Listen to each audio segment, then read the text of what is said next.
I want you to do something a little radical right now, like wherever you are listening to this. Yeah, just take a second. Exactly. I want you to literally unclench your jaw. Just let it go. Drop your shoulders. Most of us don't even realize we're tensing up, you know? Right. And look, I don't care if you just finished, a grueling 12-hour shift on the hospital ward, or if you just stepped off a loud, dusty job site. Or even if you're just mentally exhausted from staring at screens all day long. Leave it at the door. It's over. You are officially entering quiet mode.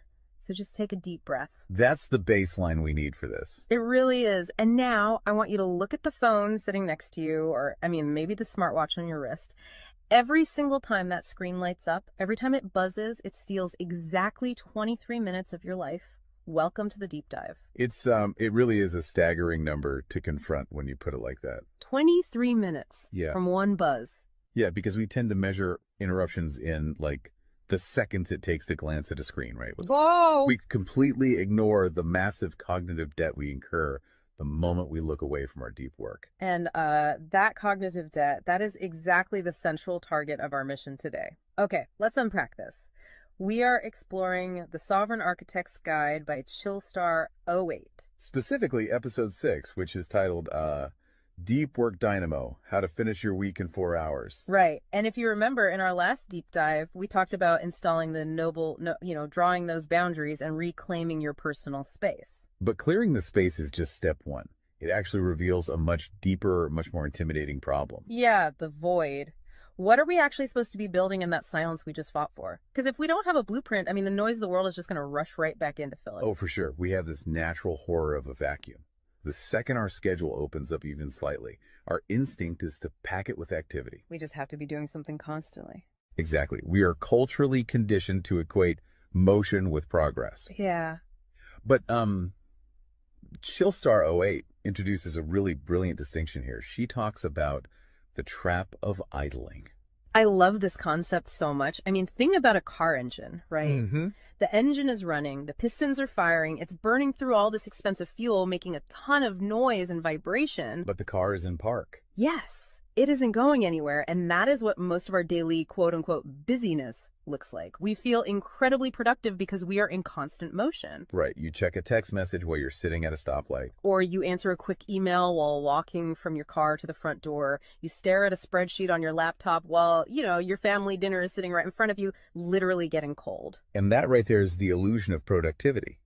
You end your day feeling physically and mentally depleted because you were constantly doing something. So you didn't actually do anything that matters. Exactly. If you step back and evaluate your legacy, the deep, meaningful work, the art, the business strategy, the relationships. Right, the relationships that actually move your life forward. None of it progressed. You spent 8 hours idling. You were everywhere, which means you were truly nowhere. Man, that hits hard. And this brings us back to that terrifying 23-minute statistic from the research she cites. I don't want to just gloss over this. No, we definitely shouldn't. Because understanding the mechanism behind it is crucial. Why does a 5-second distraction cost us almost half an hour? It basically comes down to how our prefrontal cortex manages working memory. Your brain is not a computer processor that can just run multiple applications in parallel. Right. We can't actually multitask. Exactly. When you are doing deep work, say writing a complex proposal, your brain loads this massive fragile web of context into your working memory. Like holding all the pieces of a puzzle in your hands at once. Yes. You are holding multiple variables, ideas, tones all at once. So when your phone buzzes and you glance at a text from your partner asking about groceries, your brain is forced to execute a context switch. So it has to dump all the proposal data just to load the grocery data. It literally flushes the working memory buffer, yeah. It has to process the new rules and the emotions associated with that text message. Wow. And then when you turn back to the proposal, you cannot just pick up where you left off. Your brain has to laboriously rebuild that entire web of context from scratch. Oh, I hate that feeling. Were you just staring at the screen like, what was I even saying? Right. It has to retrieve the thread of your argument. Remember the tone you were using, recall the variables. That rebuilding process takes an average of 23 minutes of cognitive effort. And it burns a ton of energy doing that, right? Massive amounts of glucose. That explains so much. I mean, that is why people hit 5 p.m. and feel physically exhausted, almost sick to their stomachs. Even if they've just been sitting in a really nice ergonomic chair all day. Exactly. They haven't been doing deep work. They've been doing cognitive gymnastics, just constantly flushing and reloading their working memory. They are burning fuel just to stay in park. So, okay, let me bring in what I like to call the transformer concept here. Because our focus is like an electrical grid. If you have, 50 browser tabs open, you are leaking energy as raw, unusable heat rather than concentrated light. That's a great way to look at it. So if we are all acting like our focus is this cheap renewable resource, how do we stop being what Chillstar '08 calls a subject to the pings of the world? I mean, how do we actually become the architect of our attention? Well, what's fascinating here is how she frames the philosophical shift we need. She says utility does not equal value. Oh, say that again. Utility does not equal value. Right. In the modern workforce, we have been completely conditioned to believe that being constantly available makes us valuable. Like if you answer a Slack message in 3 seconds, you're the hero. Exactly. You are praised as a good worker. Or if you jump on a Zoom call with like 5 minutes notice, you're a team player. But that is just utility. I mean, being highly available makes you a commodity. You're like a human router just passing information back and forth. And routers are easily replaced. True sovereignty, true value comes from being impactful. You simply cannot make a deep, lasting impact if your attention is constantly fractured by the agendas of other people. Yeah, when you operate like that human router, you are spending your finite, precious Mondays executing someone else's script. You're a subject to the pings of the world. Okay, so we know the biology of why this destroys our focus, and we understand the philosophical trap of, trying to be too available, but how do we actually fix the mechanics of our workday? We have to build the deep work dynamo. Right. So think of your attention like water pressure. If you poke 50 tiny holes in a garden hose, open browser tabs, email notifications, group chats. The water just trickles at the end. Exactly. You cannot wash a car with a trickle. You're just making the driveway wet. That's true. So the Dynamo Audit she lays out, it's about putting a high pressure nozzle on that hose. It narrows the opening to create a stream powerful enough to actually blast through the dirt. And the first step in that audit is auditing the physical environment itself. She calls it analyzing your signal-to-noise ratio. Okay, so visualize your workspace right now. She asks you to determine if it is a sanctuary or a transit hub. Let's be honest. Most of us are operating in transit hubs. A transit hub is a place of constant arrival and departure. People walking by, announcements over the loudspeaker, just a blur of motion. Yeah, and you can't build a legacy in a train station. But we need to push past the basic phones are distracting advice, right? Because our listeners already know that. Oh, absolutely. Chillstar '08's rule is much more brutal than that. She says if the phone is even sitting on your desk, even face down, it is acting as a parasite on your cognitive grid.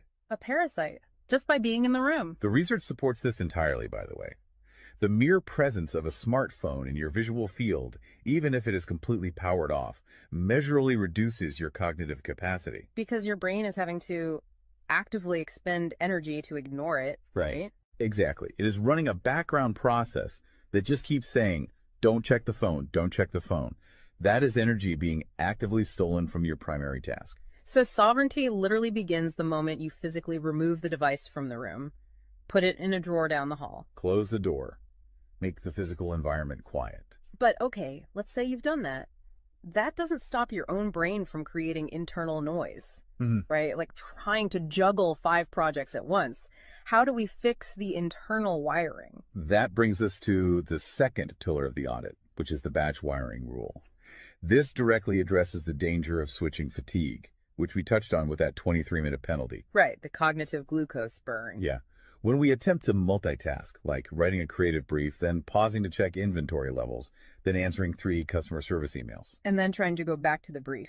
Right. We are grinding our mental gears to dust. We are switching between entirely different cognitive states. Because creative writing uses a completely different part of the brain than calculating inventory, obviously. They require entirely different operating frequencies. So the batch wiring rule dictates that you must group similar tasks together based on their cognitive load. Okay. And you do not switch the current until that specific type of work is completely done. You do all your deep analytical thinking in one high voltage burst. And then you save all your reactive administrative stuff for a separate lower voltage block later in the day. Precisely. It's all about staying in one gear. Like if you are driving up a really steep hill, you don't constantly shift between first gear and fifth gear. You lock into the gear that provides the right torque and you just ride it out. That's a perfect analogy. But okay, here's where it gets really interesting. This leads to the third pillar of the audit, and this is where I actually need to seriously push back on the source material a bit. She calls this the zero access window. Ah, yes. This is usually where the resistance starts for people. Because it sounds impossible for a normal person. She says you cannot just plan to be focused, right? You have to legally schedule it. You have to lock in one sovereign hour. Yeah, 1 hour where you are legally dead to the outside world. No boss, no family, no, hey, do you have a second for a quick question? Just you and the blueprint. It's extreme, yes. But let's do a reality check here. I mean, I see how that works for a solo digital entrepreneur or a freelance writer, but what about someone whose literal job description is to be available? Right, like an IT support specialist. Or a floor manager, or a nurse on a ward, or even, a parent at home with a toddler. How do they justify just vanishing? It feels like this advice only applies to a very specific, privileged type of worker. That is the most common and, frankly, the most valid hurdle to this entire system. But we really have to look at how the principle scales, and we have to look at the internal psychology of the worker. Okay, walk me through that. First, let's address the context of Chillstar '08's own life. She is not some solitary monk living on a mountain. She is a wife, a mother, and a grandmother. Oh, wow. Okay. Yeah, and she runs a luxury travel agency and a digital marketing business. Her entire professional and personal life is built around communication and client management. She probably receives hundreds of legitimate demands on her attention every single day. So she is really in the thick of it. She isn't just speaking from some ivory tower. Far from it. She implements the zero access window because of those demands, not in spite of them. Now, for the IT manager or the nurse, obviously, you cannot vanish while on active duty if your role is acute response. Right. You can't ignore a burning server or a patient monitor. Exactly. But the principle applies to the deep work surrounding the active duty, the scheduling, the charting, the strategic planning. Even in highly reactive jobs, there is legacy work that gets pushed to the margins. That makes sense. And the challenge isn't just logistical, it is deeply psychological. It's the internal guilt, isn't it? Yes, exactly. People feel like bad employees or bad parents or bad partners when they set a hard boundary. Yeah. We tie our entire self-worth to our responsiveness. We think, if I am not instantly available, I am failing them. Man, that is so true. We feel guilty for taking an hour to ourselves. But setting a zero access window is not about neglecting your family or your team. It is about condensing your high level work into massive, high impact bursts of energy so that you can actually be present later. Wow. Okay. Consider the alternative. If you don't carve out that absolute focus, you end up giving your family or your team partial fractured attention for 12 hours straight. Exactly. You are physically at the dinner table, but mentally you are drafting an email. Or you are sitting on the floor playing with your kid, but you're checking a Slack notification over their shoulder. You are trading constant low quality availability for scheduled high quality presence. It is entirely about communicating boundaries to protect the quality of the time you do give people. You tell your team, look, I am going offline for 60 minutes to finish this crucial report. If the servers literally catch fire, call this specific emergency number. Otherwise, I will address all questions at 11:00 a.m. Right. You aren't vanishing to hide. You are vanishing to get the work done efficiently so you can actually live your life. Which brings us to the ultimate why behind this entire system. Because once you fight through that guilt, once you build this 4-hour fortress, you have to know what it is all for. It's not just about becoming a hyper-efficient robot. No, because if you use these tools just to do more of your boss's busy work or to take on 3 more stressful projects, you have entirely missed the point. You are just speeding up the treadmill. If we connect this to the bigger picture, the destination we are driving toward is a concept she calls passive magnetism. Okay, break down passive magnetism for us, because it sounds a bit abstract. Think of it as the gravity your work generates when it is undeniably good. Most people operate with active desperation. They are loudly networking, constantly posting, aggressively chasing clients or promotions. Just relying on sheer volume to get noticed. Right. Passive magnetism is the exact opposite. It is the ability to attract results, clients, wealth, legacy, or respect through the undeniable quality of your deep work. Because you actually took the time to build something substantial rather than just talking about building it. Yes, when you engage the deep work dynamo, you produce work so concentrated and so valuable that it acts as a magnet. You don't have to chase the market comes to you. And the ultimate prize of achieving that passive magnetism isn't just more work. The prize is time. Time is the ultimate currency. The dream of the sovereign architect is to finish an entire week's worth of business output in just 4 hours. You do this high voltage work often while the rest of the world is literally still hitting the snooze button. You free up the remaining hours so you can go be a traveler, so you can be a creator. So you can be a fully engaged grandparent like Chillstar 08. Exactly. She frames it beautifully in the source text. She says, we wire for silent so we can live in volume. Oh, I love that. We embrace the discipline of the quiet fortress so that our actual lives can be loud, vibrant, and fully experienced. We are finally taking control of the dial. But, making that shift from a frantic, reactive employee to a calm, sovereign creator requires a massive shift in identity. You have to tune your mind before you sit down to do the work. It is really difficult to just sit down at a desk and instantly command your brain to perform deep work, right? Especially if you've spent the last hour navigating traffic and listening to the news. You need a transition ritual to cross that threshold. And Chillstar 08 provides something for this transition called the Chillstar's Creed. It is designed to be a grounding frequency. It really centers you. Yeah, so I want you, the listener, to use this. I want you to imagine a slow, steady heartbeat in the background. Just a deep, resonant 528 hertz frequency. Just let the frequency of these words settle into your mind before you initiate your deep work. Ready? Take it in. I am grounded in peace. I am reaching for my stars. My light is my own. I am a star and I will shine bright. I will reach for the sky. I release what was. I embrace what is becoming. Using a creed like that is just such a powerful behavioral trigger. It really shifts your state. When you speak those words, even just internally, you are consciously reminding yourself that your light, your focus, your energy is your own.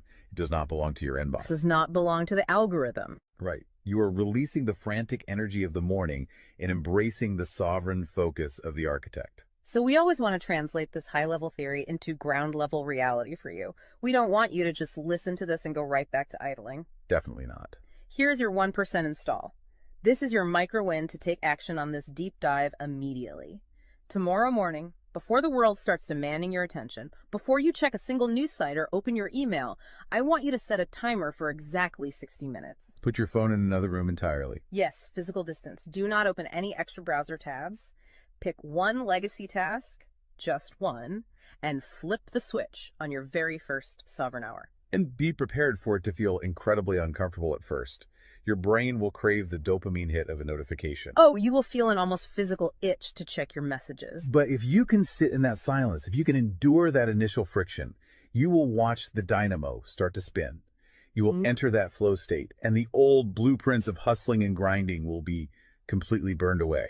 And look, if you want the actual templates to automate this piece, the specific tools and step-by-step guides to build the system out completely and protect your location-independent freedom, you can join the Sovereign Fortress on the Chillstar 08 school community. All the blueprints are there waiting for you. They really are. As we wrap up this deep dive, I want to leave you with one final thought to explore on your own. We have spent this entire session talking about the mechanics of work. We've talked about condensing your week's output into just 4 hours of pure, undistracted focus. But if you actually achieve that, you're going to be faced with a beautiful, kind of terrifying question. What's that? Who are you going to become in the remaining 164 hours of your week? What if your true legacy has absolutely nothing to do with what you produce while you are busy, but entirely to do with who you are when you are finally completely silent? Wow. Unclench that jaw. Drop those shoulders. Step into the quiet. Go be great and flip the switch. We'll see you on the next deep dive.